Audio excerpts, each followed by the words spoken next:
You shall never surrender. You shall never give up on your dreams.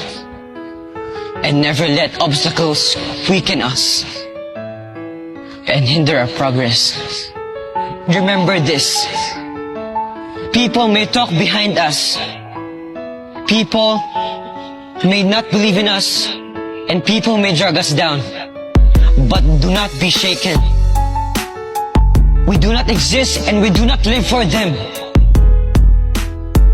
Because we live for the people who have faith and believe in us. Because we live for our family. Let us not be afraid facing our challenges. Let us pursue our dreams. Mapapagod, pero hindi po susuko. Masusugatan, pero hindi aayaw. Mabibigo, pero hindi bibitaw.